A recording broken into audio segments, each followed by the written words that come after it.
All right, guys, this is Guru Belton or Kriya Belton, depending on the art. But since we're going to do two arts, and we're actually going to showcase something here, and making a point, a valid point in training, a valid point in sometimes where we miss some of the fine details that would help clean up a lot of technique.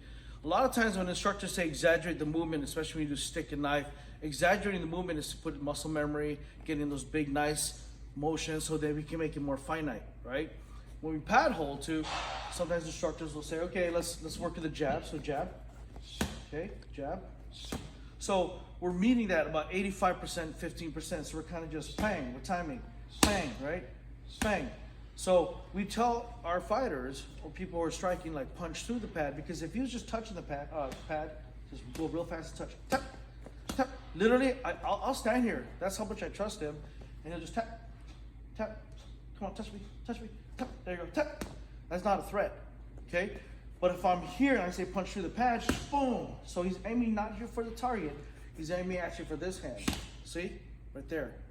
So if I did the same thing, stood here, but I'm not gonna do that because I'm not stupid, he'd actually not just aim for my nose, he'd aim for the back of my head, which pushes through. If you look at Bob here, right? And I told Charlie, just touch the nose, just clip it. Boop. Good. Now punch through the face. Pop. There you go. Okay. Now I'm getting to it, but you're wondering, well, what the hell does this have to do with knife, right? So again, keep jab. Boom. Good. And now go punch through. Okay. Now let's give me a nice hook. Let's just nice touch. Just touch it. There you go. You can go full speed though. There you go. Now it's very precise, right? Because knife guys are precise, but I want you to give a nice hook and punch through them. There you go. Okay. And then I actually want you to clothesline it with your forearm. There you go. Okay, so very big movement, a lot of exaggeration. So I'm going to pass the video back to me, and I'm gonna have Brian grab your knife. Okay. So a lot of times when we train people, we say, okay, thrust to slash. They'll go really nice and direct right to the neck, the carotid, and then go to the slash, right? So you see that? Now I tell Brian, no. Go through him. So he'll thrust. Yep, go almost behind the head. I want the knife to go behind. There you go. And if you look, hold it, don't move. Right there, okay? So it's actually going through. And then he'll turn. Big exaggerated movement.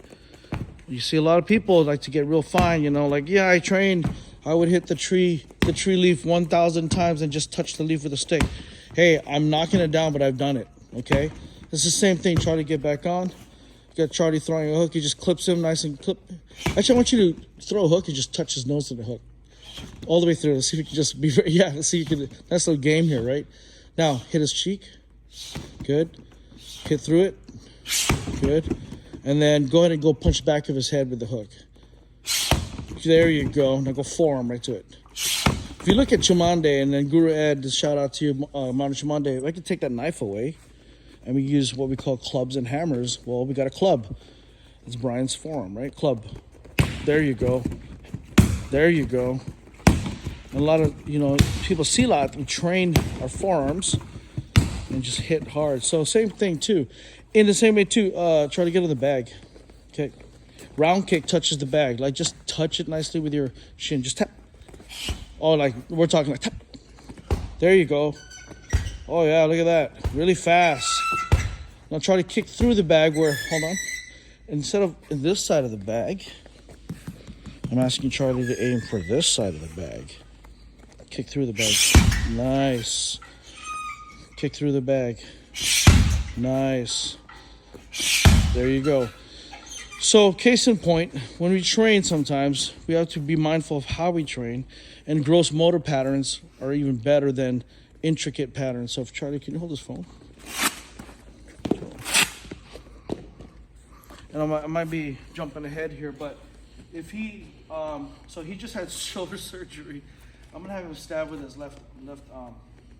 Let me get my knife, okay? So, I'm gonna go right to left. You guys should always train right to left, left to right. Don't get caught up in this, always right lead, right knife. Sometimes you need to be back here. Because if you switch your stance, you might have to learn how to stab with your left lead forward. You might learn how to step in with your right and stab or slash. You might need to have to step in, case in point, don't get so boxed in. Don't get boxed in any training methodology, and actually try to understand footwork and more, you know, where your body is at the moment, and using that position and see what comes out of that position. If he stabs me and he holds it right there, this is a perfect YouTube FMA video, I would parry, then I would cut, then go underneath, I would stab, I would cut, come back around, I would arm bar her, arm lock, I would do this, I would come back around, I would take here, I would strip it as a disarm. You're supposed to let it disarm because I'm demoing, because I'm the FMA master here. Maybe I might cut his bicep and then I might reverse grip here. I'll go pass around, I might lift up and I slash and I might stab. But then I'm not done, so I can cut his throat, I take his head, I turn him all the way around, so I now have his back, and I show you this, because I show you I can kill him. And it was like, I didn't even count it. Maybe it's 35 moves or something, right?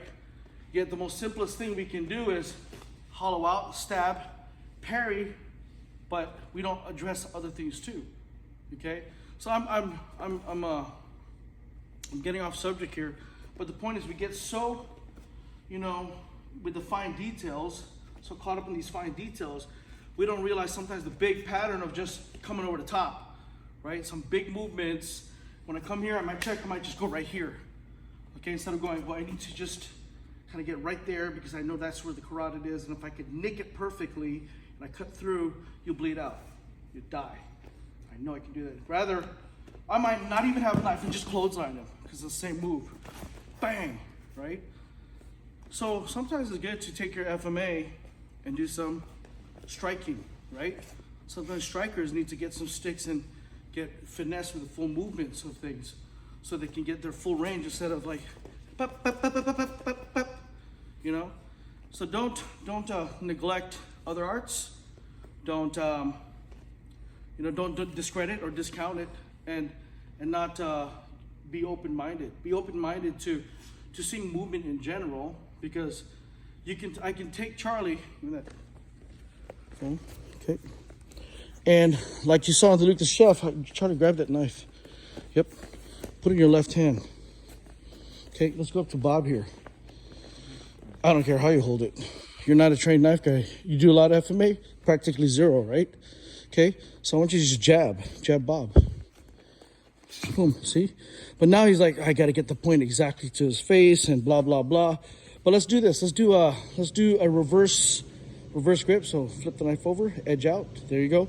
And I just go cross hook. Cross hook. There you go. See, all he's doing is just the movement he's already used to. Cross hook. Bang.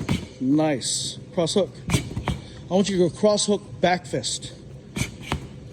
Oh my goodness. You're a knife fighter now. You just graduated. I need to certify you.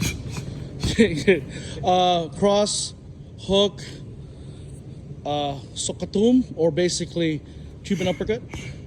Oh my goodness. You just leveled up in your knife fighting. I want you to basically throw a jab, but I want you, when you jab, instead of your knuckles, I want you to flick the knife out just at the end of it. Yep. Nope. Pop. There you go. And I want you to make it where it's a point. Almost like a back fist, like a flick jab. Flick jab. There you go. Faster. Flick jab. Flick jab hook. Actually open up your combos. Go. I don't care. You're not a trained knife fighter. Oh, you sure about that, guys? Look at this guy. Faster. Come on, let me see some hands. I know you fight. There you go. Shadow boxing at its best, or shadow knife boxing. Or is it knife boxing, or is it shadow knife? Or is it knife shadow? I don't even know. Okay, switch your knife. Go right-handed.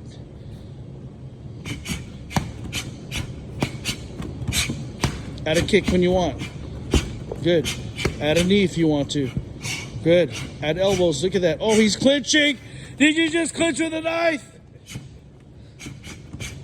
You just, oh my goodness. I can hear your heads popping. I was like, what the hell? Good. Yeah, nice, huh? And here's the thing too. That's cardio. You know, some of these drills that we make, we don't test that cardio, we don't pressure test it. Can you do that for 30 seconds straight? I know fighters can. So whether you're a knife guy who just had shoulder surgery in her right shoulder, or you're a Muay Thai fighter, there's really, I mean, you can see how at one point or another, that correlation and that translation of each art can actually benefit, enhance each other. Anyway, That's my tidbit, over and out.